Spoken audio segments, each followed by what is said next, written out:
It began like any other day, ordinary and unassuming. But by the time the night settled in, everything had changed. That was the day I lost my trust, forever. I never saw it coming. Not from him. Not from the man I admired, the one I respected more than I ever should have. Maybe that was my first mistake.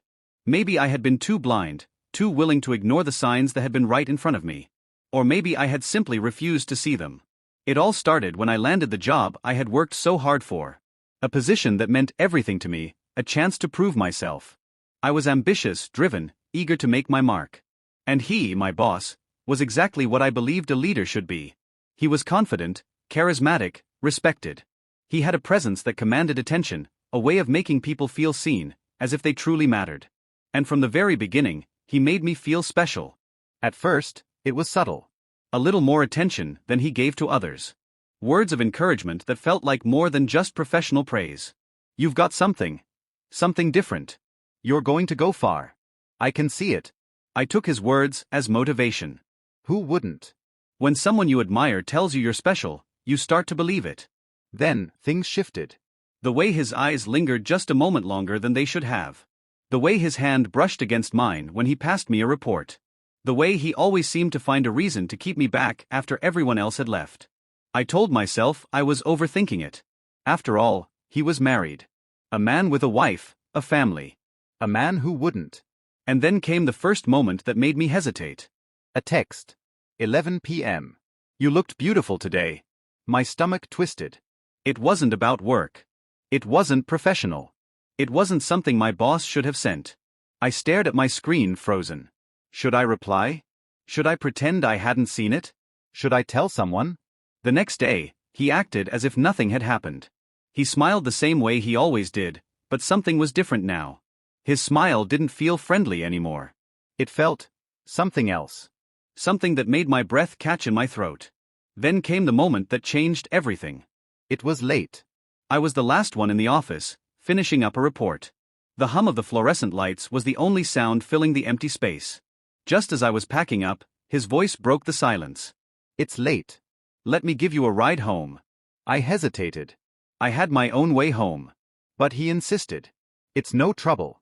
I'd feel better knowing you got home safe. Saying no felt wrong. He was my boss.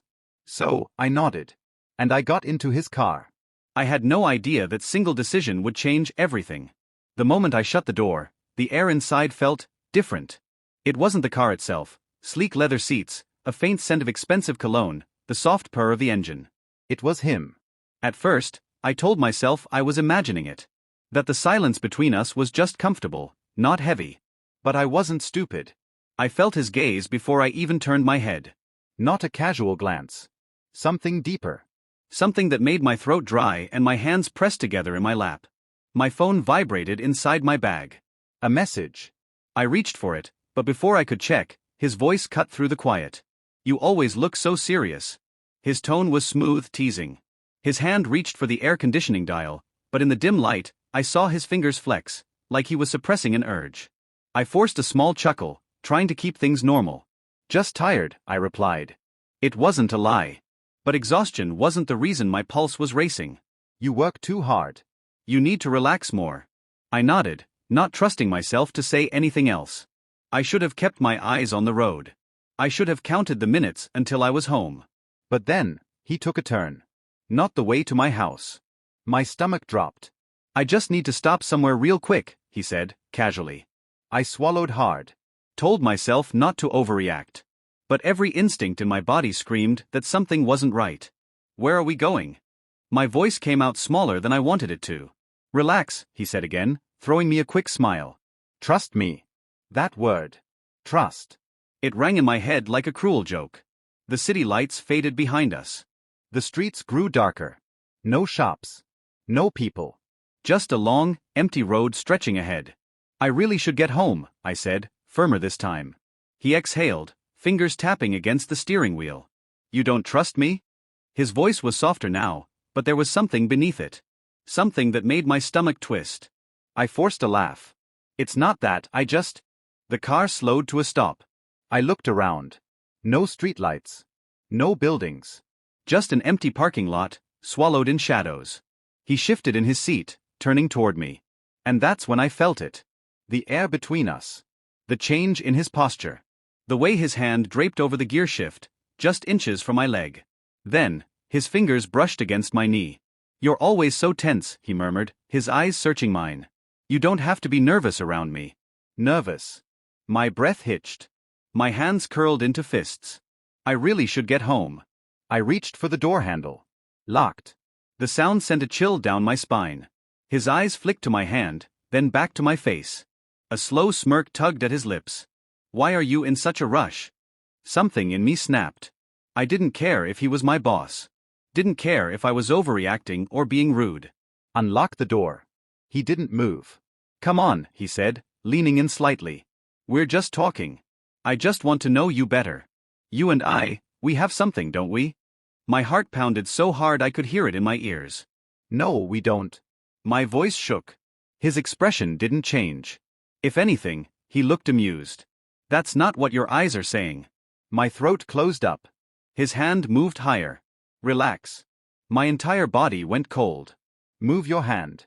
My voice barely above a whisper. He didn't. Instead, his grip tightened.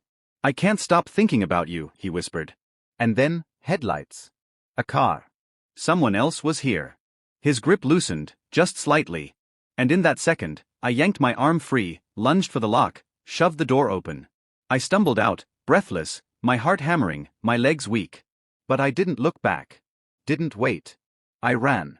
It began like any other day, ordinary and unassuming. But by the time it ended, I was forever changed. Trust, something I had once given so freely, had been shattered beyond repair. I never saw it coming. Not from him, not from the man I admired, the man I trusted more than I should have. Maybe that was my first mistake. Maybe I had been blind to the signs that had always been there, waiting to be acknowledged. Or maybe I simply didn't want to see them. It all started when I landed a job I had worked tirelessly for, a position that felt like the reward for years of effort. I was ambitious, eager to prove myself, and determined to succeed. And he was everything I believed a leader should be. Confident, charismatic, respected. There was something about the way he commanded a room, how he made people feel seen, valued. From the beginning, he made me feel special. At first, it was subtle. A little more attention than he gave others. Compliments disguised as encouragement. "You've got something different. You're going to go far, I can see it."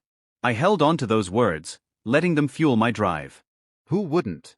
When someone you admire tells you you're special, you start to believe it. Then slowly, the shift began. The way his eyes lingered a second too long.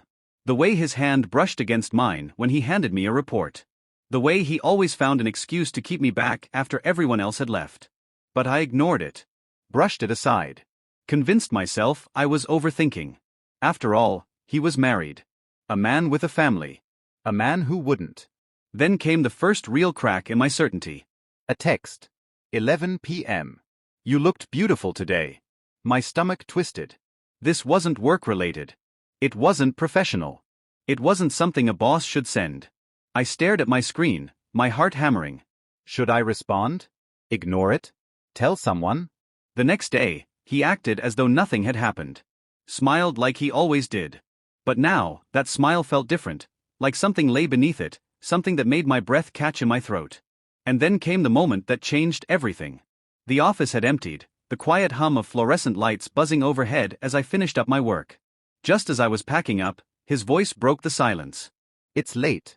Let me give you a ride home." I hesitated. I had my own way home. But he insisted, his voice warm, reassuring. "It's no trouble." "I'd feel better knowing you got home safe." Saying no felt wrong. He was my boss. He was offering kindness. So I nodded. And I got into his car. The moment I shut the door, I felt it. Something was different. The air between us shifted, heavy with something unspoken. The car itself was luxurious, sleek leather seats, a faint trace of expensive cologne lingering in the air. The quiet hum of the engine filled the silence, but it wasn't the car. It was him. At first, I told myself I was imagining it, that the silence was comfortable, not suffocating. But I wasn't stupid. I felt his gaze on me before I even turned my head. It wasn't a casual glance. It was something deeper, something that made my throat dry up and my hands pressed together in my lap. My phone vibrated in my bag, a message. I reached for it, but before I could even check, His voice cut through the silence. You always look so serious, he said, his tone smooth, teasing. His hand moved toward the air conditioning dial, but I caught the way his fingers flexed, as if suppressing an urge. I forced a small chuckle. Just tired. It wasn't a lie. But exhaustion wasn't why my pulse was racing. You work too hard, he murmured. You need to relax more. I nodded, not trusting myself to say anything else. I should have kept my eyes on the road, counted the minutes until I was home. But then, he took a turn. Not toward my house. My stomach dropped. I just need to stop somewhere real quick, he said casually. Something in my gut screamed. Where are we going? My voice was smaller than I wanted it to be. Relax, he said, flashing me that same easy smile. Trust me. Trust. The word rang in my head like a cruel joke. The buildings outside thinned, city lights fading into darkness. No shops. No people. Just a long, empty road stretching ahead.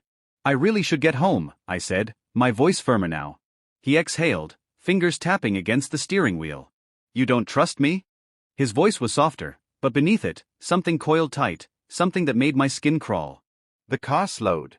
An empty parking lot. No streetlights. Just shadows stretching across the pavement. He shifted, turning toward me. The air between us thickened. His hand rested on the gear shift, inches from my leg. And then, he reached for me.